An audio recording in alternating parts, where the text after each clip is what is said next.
Assalamualaikum kawan-kawan pecinta cerita seram, apa kabarnya kalian semua? Semoga sehat selalu tanpa kekurangan apapun ya. Masih dengan Kang Charman di channel Kawan Horor.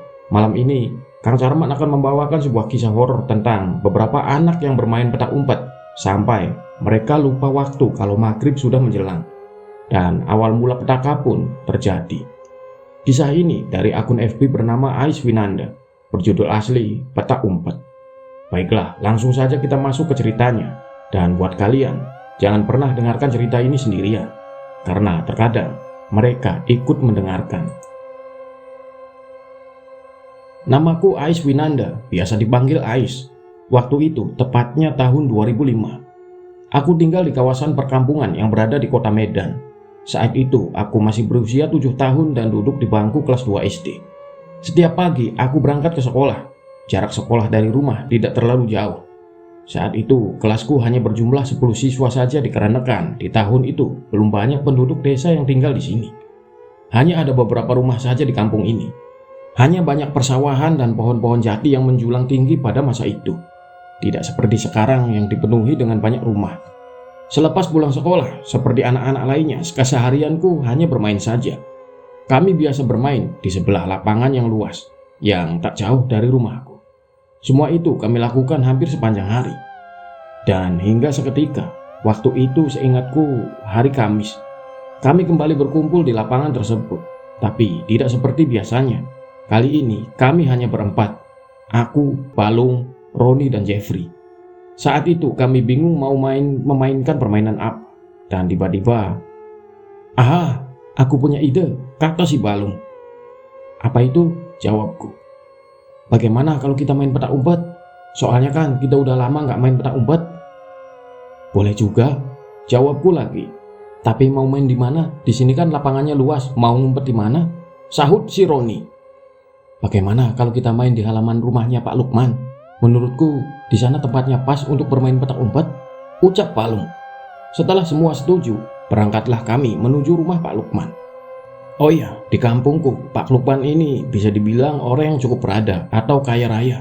Karena rumahnya yang cukup besar, dan lantainya pun sudah memakai keramik. Sangat berbeda dengan rumah kami yang hanya beralaskan tanah. Pak Lukman hanya tinggal berdua bersama istrinya. Mereka belum mempunyai seorang anak. Dan yang aku dengar dari mulut orang-orang, katanya Pak Lukman ini bisa menyadarkan orang-orang yang kesurupan. Dan bisa juga menyembuhkan orang yang sering diganggu oleh makhluk halus atau ketempelan. Itu sih yang aku dengar dari orang-orang pada masa itu. Dan singkat cerita, tibalah kami di depan halamannya Pak Lukman. Ternyata di sana sudah ada Nining, Rizka, dan Sari.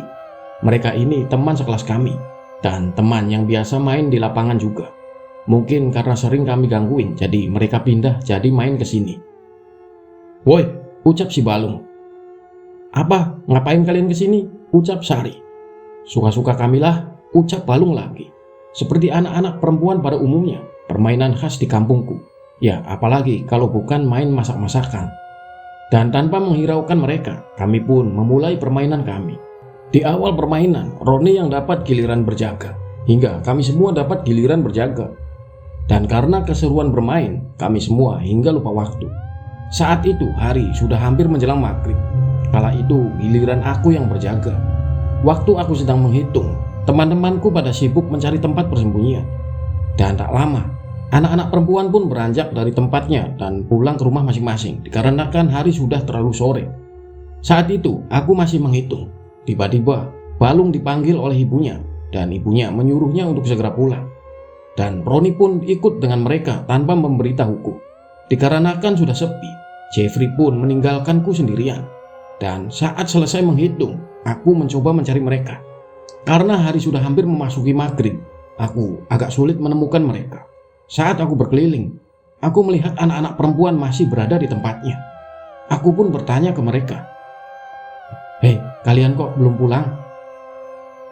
"Iya, bentar lagi," jawab Sari. Di sini agak aneh melihat tingkah mereka, karena mereka berbicara tanpa menoleh sedikit pun ke arahku. Dan aku pun bertanya lagi ke mereka, "Kalian lihat mereka enggak? Mereka ngumpet di mana?" "Oh, tadi aku melihat Balung bersembunyi di bawah kursi di depan teras rumahnya Pak Lukman," jawab si Sari.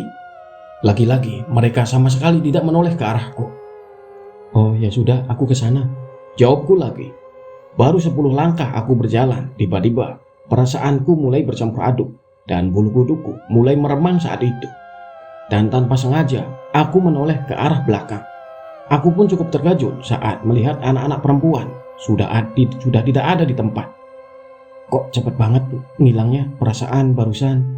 Aku berjalan baru 10 langkah, tapi kok sudah menghilang saja, ucapku dalam hati. Tanpa memperdulikannya, aku pun terus berjalan hingga aku pun sampai di depan teras rumah Pak Lukman.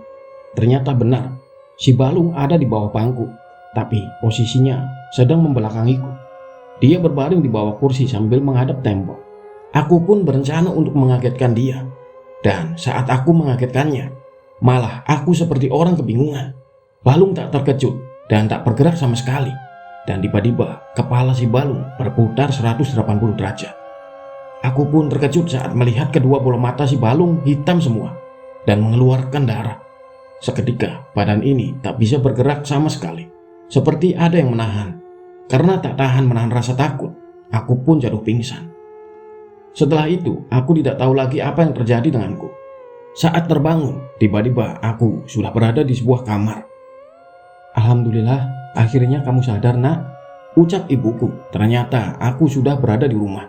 Saat itu kepalaku masih sedikit pusing dan aku pun menjerit sekencang-kencangnya saat melihat di sekelilingku dipenuhi dengan makhluk-makhluk halus dengan wajah-wajah yang menyeramkan. Astagfirullah, sadar nak, kamu kenapa nak? Ucap ibuku yang terlihat panik. Aku pun terus menjerit dan meronta-ronta ketakutan. Seketika ibuku segera memanggil ayahku. Ketika melihat keadaanku, ayahku langsung bergegas bersiap-siap untuk pergi ke rumah Ustadz Imam untuk meminta pertolongan beliau. Saat itu jam 8:30 malam. Saat ayahku mau keluar, tiba-tiba ada yang mengetuk pintu rumahku. Dan setelah dibuka, ternyata yang mengetuk barusan adalah Pak Lukman. Assalamualaikum, ucap Pak Lukman. Waalaikumsalam. Pak Lukman, ada apa ya Pak malam-malam kemari? Ucap ayahku. Tadi sore saya sempat mendengar dari mulut warga kalau si Ais pingsan di rumah saya. Betul begitu Pak? Ucap Pak Lukman. Iya Pak, jawab ayahku. Saat itu aku sedang melempar makhluk-makhluk yang menggangguku dengan semua benda-benda yang berada di dekatku. Terdengar suara benturan yang sangat keras. Suara apa itu Pak? Ucap Pak Lukman. Itu si Ais seperti habis melihat setan Pak. Menjerit-jerit gak jelas gitu. Semua benda habis dilemparnya semua. Ini saya mau bergegas ke rumah Ustadz Imam, mau minta pertolongan beliau. Ucap ayahku. Oh, tidak usah Pak, biar saya saja yang menanganin. Ucap Pak Lukman. Oh, ya sudah Pak, tapi Bapak nggak keberatan kan? Ucap ayahku lagi. Enggak kok Pak. Di sini Pak Lukman meminta orang lain untuk menunggu di luar. Biar dia saja yang masuk ke kamarku. Setelah masuk ke kamarku, ia pun membaca sebuah mantra yang aku sendiri pun nggak tahu mantra apa yang dibacanya. Dan tak butuh waktu lama setelah mendengar mantra itu, tiba-tiba pandanganku perlahan-lahan mulai gelap. Akhirnya aku pun jatuh pingsan lagi. Dan Pak Lukman pun keluar dari kamarku dan langsung disambut dengan ibuku. Bagaimana Pak keadaan anak saya Pak? Ucap ibuku sambil menangis. Tenang Bu, ini saya kasih sebuah kalung jimat. Semuanya akan baik-baik saja. Asal jika nanti Ais sadar, jangan lupa ibu berikan kalung ini kepadanya untuk dipakai agar terhindar dari makhluk-makhluk yang mengganggunya nanti. Baik Pak, ucap ibuku. Ibuku sangat berterima kasih kepada Pak Lukman. Dan tak lupa ibu juga memberikan sebuah amplop kepada Pak Lukman sebagai tanda terima kasih. Dan setelah itu Pak Lukman pun pamit. 2 jam kemudian aku pun tersadar. Di sampingku sudah ada ibuku yang menemaniku selama aku pingsan. Setelah tahu aku sudah sadar, ibuku langsung menyuruhku untuk menggunakan kalung jimat yang diberikan oleh Pak Lukman. Setelah menggunakan kalung tersebut, bukannya sembuh, malah keadaanku lebih parah dari sebelumnya. Bahkan seperti ada yang berbisik di telingaku. Makhluk itu mengatakan, "Ikutlah denganku." Mendengar bisikan itu, aku pun semakin ketakutan. Pergi, ucapku mengusir makhluk-makhluk itu. Saat itu keadaanku sangat memprihatinkan, sudah seperti orang gila. Ibuku pun kembali panik dan langsung membaca doa yang ia bisa. Setelah mendengar ayat Al-Quran yang dibacakan ibu, bukannya tenang, aku malah kembali menjerit kesakitan. Kepala ini rasanya seperti mau pecah karena keadaanku yang semakin parah. Ayahku langsung bergegas ke rumah Ustadz Imam, dan karena berjalan kaki, mungkin butuh setengah jam untuk sampai ke rumah Ustadz Imam. Aku masih meringis kesakitan, dan setelah 1 jam berlalu, sampailah ayahku dan Ustadz Imam bersama 2 orang rekannya. Saat itu juga aku langsung dibacakan ayat-ayat suci Al-Quran oleh Ustadz Imam, dan diikuti oleh kedua rekannya. Aku pun kembali kesakitan, dan tiba-tiba, "Kalian jangan ikut campur urusanku. Anak ini akan kubawa untuk menjadi budakku." Suara yang berat tiba-tiba keluar dari mulutku. Ternyata ragaku sudah dirasuki oleh makhluk penunggu jimat itu. "Kami datang ke sini tidak bermaksud untuk mengganggumu, tapi janganlah kau bawa anak yang tidak berdosa ini. Baliklah ke alammu, di sini bukan tempatmu, dan jangan pernah kembali merasuki raga anak ini," ucap Ustadz Imam menimpali perkataan makhluk itu. "Berani-beraninya kau memerintahku. Jangan berani kau menghalangiku. Jika kau berani, maka akan kubunuh kau," ucap makhluk itu lagi. Seketika Ustadz Imam langsung membaca ayat kursi untuk mengusir makhluk itu. Aku pun kembali menjerit kesakitan, dan tak lama tubuhku pun ambruk, dan aku pun akhirnya kembali sadar. Setelah membuka mata, aku pun terheran-heran kenapa ada banyak orang di kamarku. "Bu," ucapku. "Iya nak, alhamdulillah kamu sudah sadar," ucap ibuku. "Memangnya apa yang terjadi denganku, Bu?" "Tidak apa-apa nak, sudah kamu tidur ya nak. Hari ini hari sudah terlalu malam, besok kamu kan sekolah," ucap ibuku lagi. Setelah aku tertidur, Ustadz Imam pun pamit. Sebelum pamit, ia sempat mengatakan hal yang sangat mengejutkan. "Bu, Pak, nanti setelah ini coba Bapak ambil kalung yang dipakai anak Bapak dan langsung bakar kalung tersebut. Sebelum dibakar, baca bismillah 3 kali dan sholawat Nabi 7 kali, dan langsung bakar kalung itu ya Pak. Insya Allah anak Bapak tidak akan diganggu makhluk penunggu jimat itu lagi Pak. Sepertinya ada yang berniat untuk menumbalkan anak Bapak pada makhluk gaib untuk memperkuat ilmu hitam Pak," ucap Pak Ustadz. Dan Ustadz pun bertanya lagi, "Dari mana si Ais mendapatkan kalung tersebut?" "Tadi diberikan oleh Pak Lukman Pak," ucap ayahku. "Astagfirullah, kok tega ya Pak Lukman berbuat seperti itu? Ya sudah Pak, Bu, saya pamit. Assalamualaikum." "Waalaikumsalam. Ini Pak, saya ada rezeki untuk Bapak," ucap ibu sambil memberikan sebuah amplop. Tapi di sini Pak Ustadz malah mengembalikan dan menyuruh ibuku untuk menyimpannya saja, dikarenakan saat itu kami termasuk keluarga yang kurang mampu. Dan tak lama Ustadz Imam pun pamit. Malam itu aku tertidur dengan pulasnya karena kelelahan. Dan keesokan harinya aku terbangun dan ingin pergi mandi untuk pergi ke sekolah. Saat keluar kamar, ibu tidak ada di rumah. Aku mencari ibu ke belakang rumah. Ternyata hari itu sudah siang dan aku tidak dibangunkan oleh ibuku. Dan di belakang, aku melihat ibu sedang membakar sesuatu. Saat kutanya, ibuku tidak menjawab dan menyuruhku untuk makan. Sebelum makan, aku pergi mandi terlebih dahulu. Saat ibuku selesai membakar kalung itu, ibuku segera masuk ke dalam rumah. Saat itu, pintu kamarku terbuka. Ibuku melihat aku sedang terbaring di kamar. Karena kejadian tadi malam, ibuku berpikir mungkin aku sangat kelelahan. Ibuku pun menutup pintu kamar itu. Ketika berbalik badan, ibuku kaget melihat aku sudah berada di depannya. "Loh, kamu habis dari mana?" ucap ibuku. "Aku dari kamar mandi, Bu. Emangnya ada apa, Bu?" jawabku. Enggak ada apa-apa. Ya sudah, pakai baju sana, habis itu makan," ucap ibu. Hari itu, aku di rumah saja karena masih trauma soal kejadian semalam. Dan singkat cerita, beberapa minggu berlalu, saat masuk sekolah, kami kedatangan murid baru yaitu Fahri. Fahri ini baru pindah ke kampung kami. Ia anak tunggal sama seperti aku. Fahri ini anak yang pendiam dan tidak mudah bergaul. Mungkin karena masih baru jadi dia agak malu-malu. 5 hari kemudian saat kami berkumpul di lapangan, tiba-tiba Balung datang dan mengatakan kalau tadi dia melihat Fahri bermain seorang diri di depan rumah Pak Lukman.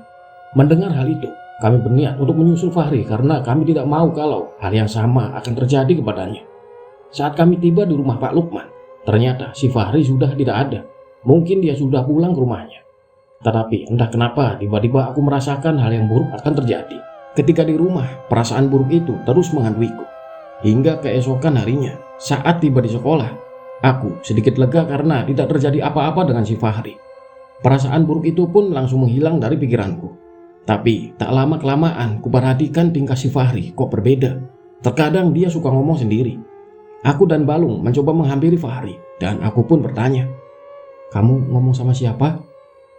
"Oh, ini kenalin temanku namanya Jevan," ucap si Fahri.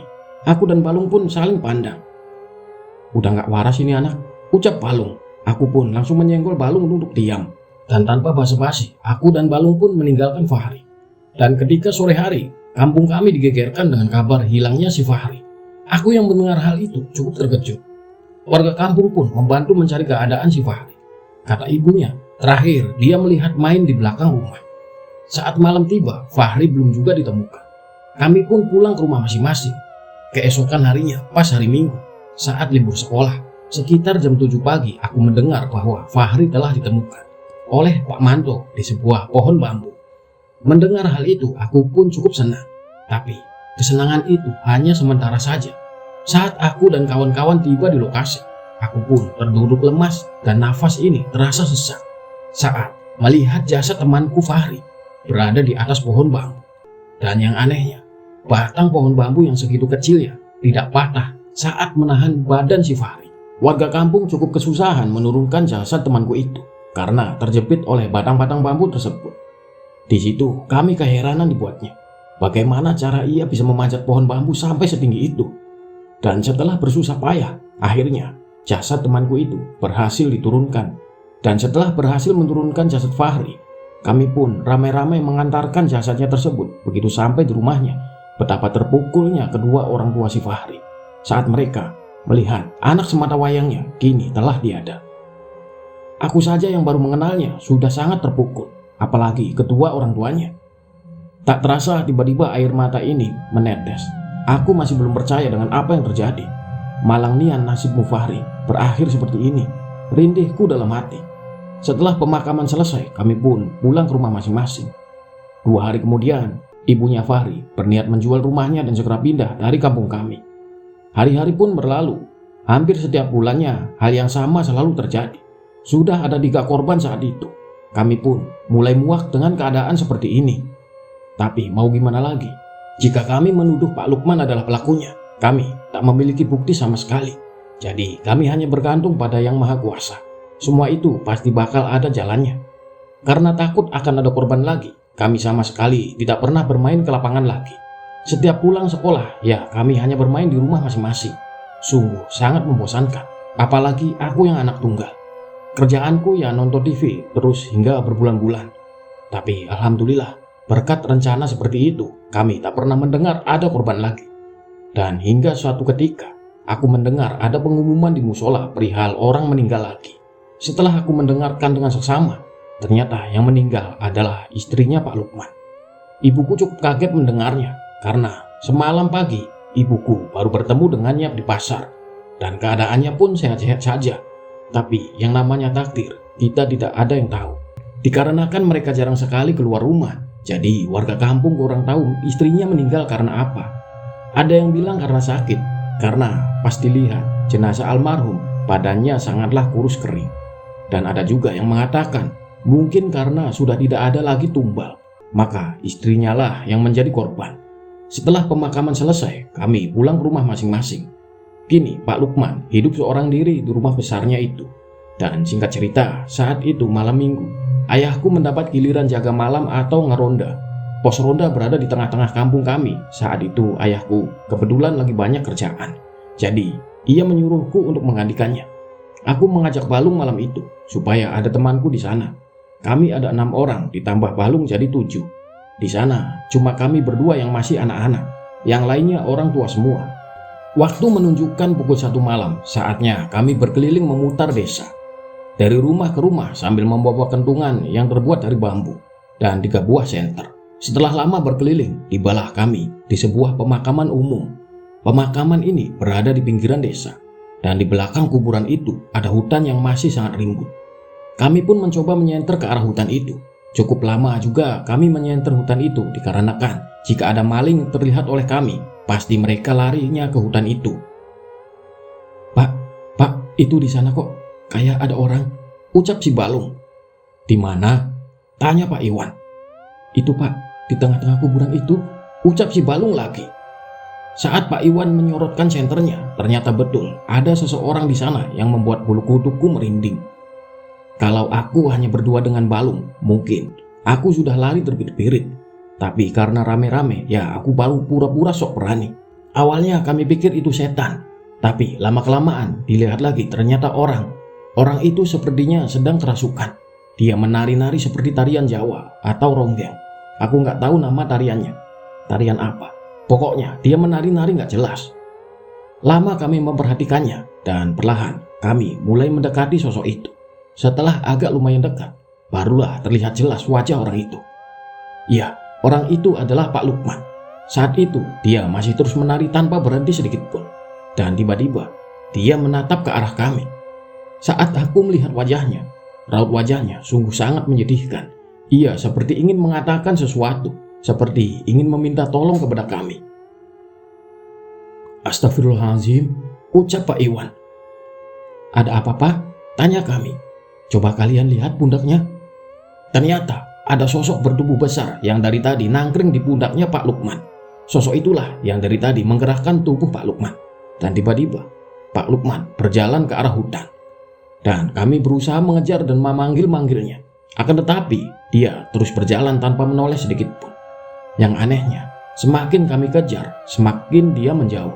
Padahal saat itu Pak Lukman hanya berjalan pelan, sedangkan kami mengejarnya setengah berlari. Seketika langkah kami pun berhenti. Semakin dalam kami memasuki hutan itu, yang ada kami nanti yang bakalan tersesat. Jadi kami memutuskan untuk kembali dan menceritakan hal itu kepada Kapling atau kepala lingkungan. Daerah kami tidak ada RT atau RW, yang ada cuma Kapling. Keesokan harinya setelah melapor ke Pak Kapling, kami langsung OTW ke rumah Pak Lukman. Setelah sampai, kami mengetuk rumahnya dan bolak-balik memanggilnya, tapi tidak ada jawaban sama sekali. Pak Kapling mengumpulkan semua warga untuk mencarinya ke dalam hutan. Hingga sampai sore hari, Pak Lukman masih belum juga ditemukan. Saat itu juga Pak Lukman dinyatakan menghilang secara misterius. Kami pun pulang ke rumah masing-masing. Dan beberapa hari kemudian, saat itu malam Jumat, saat giliran Pak Ali yang berjaga malam dan 5 orang lainnya. Mereka duduk di pos ronda sambil memainkan kartu untuk mengisi kekosongan mereka. Waktu menunjukkan pukul 1 malam, saat mereka mau akan berkeliling, tiba-tiba dari kejauhan terlihat ada seseorang yang berjalan menuju ke arah mereka. Sosok itu ternyata adalah Pak Lukman. Saat Pak Lukman berjalan di depan pos ronda, betapa terkejutnya mereka. Ternyata Pak Lukman bukannya berjalan, melainkan dia sedang melayang karena kakinya tak menyentuh tanah. Dia melayang sambil mengatakan, "Tolong saya." Semua yang menyaksikan itu bergidik ketakutan. Beberapa hari berlalu, ternyata arwah Pak Lukman hanya muncul ketika malam Jumat saja, tepatnya jam 1 malam. Jika sudah muncul, dia hanya melayang dan mengelilingi kampung ini saja, dan setelah itu menghilang entah kemana.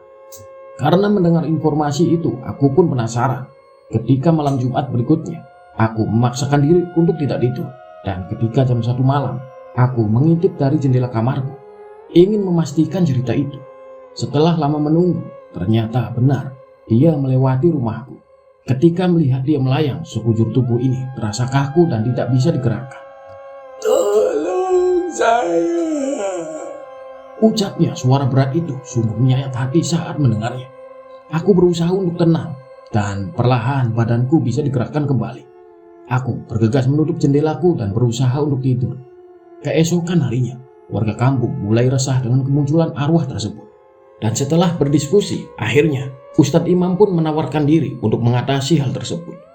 Malam Jumat berikutnya, saat jam 1 malam, kami satu warga kampung dan Ustadz Imam sudah menunggu kehadiran arwah Pak Lukman. Saat mereka berpapasan, Ustadz Imam mencoba berinteraksi pada arwah itu. "Tolong saya," ucap arwah Pak Lukman. "Apa yang bisa saya bantu? Katakan," sahut Ustadz Imam. "Tolong makamkan jasad saya dengan layak, agar arwahku bisa tenang. Dan aku juga ingin minta maaf kalau selama ini aku sudah banyak menumbalkan anak kecil untuk mendapatkan harta dan kekayaan yang melimpah." Perkataan itu didengar oleh semua warga, dan ada beberapa warga yang tidak terima dan tidak sudi membantunya. Akan tetapi, sebelum kami kemari, kami sudah buat perjanjian dengan Ustadz Imam. Kalau Ustadz Imam mau turun tangan, kami harus menuruti apa yang diinginkan Ustadz Imam saat itu. Saat itu, Ustadz Imam meminta semua warga untuk memaafkannya dan akan memakamkan jasad Pak Lukman dengan layak. Dan terpaksa dengan berat hati mereka yang tidak terima tidak bisa membantah permintaan Ustadz Imam. Tapi saat ini kami tidak tahu keberadaan jasadmu Pak Lukman, ucap Ustadz Imam. Jasadku berada di kamarku. Setelah mengenakan hal itu, arwah itu pun tiba-tiba menghilang. Dan keesokan harinya, beberapa warga berkumpul di rumah Pak Lukman. Ternyata rumahnya terkunci dan terpaksa kami pun mendobraknya dengan paksa. Setelah pintu terbuka, tercium aroma bau busuk yang sangat menyengat. Selama ini tidak pernah tercium oleh kami dikarenakan rumahnya sangat tertutup dengan rapat. Setelah masuk ke kamarnya, akhirnya kami menemukan jasad tersebut dengan keadaan sudah membusuk. Rasanya ingin muntah saat melihatnya. Dan singkat cerita, akhirnya jasad tersebut sudah dimakamkan dengan layak. Setelah peristiwa itu, akhirnya tidak ada lagi hal-hal aneh yang terjadi di kampung kami. Iya, itulah kisah Ais dan teman-temannya ya teman-teman. Ya, awalnya mereka bermain petak umpet sampai maghrib menjelang, dan ternyata si Ais nyaris jadi korban tumbalnya Pak Lukman yang menganut pesugihan. Namun untungnya Ais bisa selamat, namun tidak dengan Fahri. Dari cerita ini kita bisa ambil pelajarannya. Kalau maghrib tiba, baik anak-anak maupun dewasa lebih baik menghentikan kegiatan apapun di luar rumah, kecuali untuk pergi ke musola atau ke masjid. Apalagi yang masih anak-anak, masih rawan dengan gangguan makhluk gaib. Baik itu murni makhluk penghuni kebun maupun makhluk pesugihan, itu sama saja. Lebih baik maghrib keluar rumah ke masjid daripada bermain. Dan atau paling tidak ya tetap berada di dalam rumah untuk melaksanakan sholat. Itu saja cerita malam ini. Mohon maaf jika ada salah kata atau ucapan saat Kang Sarman membawakan kisah ini. Semoga kita semua selalu dalam lindungan Allah Subhanahu wa Ta'ala. Akhir kata, wassalamualaikum warahmatullahi wabarakatuh. Salam kawan horor.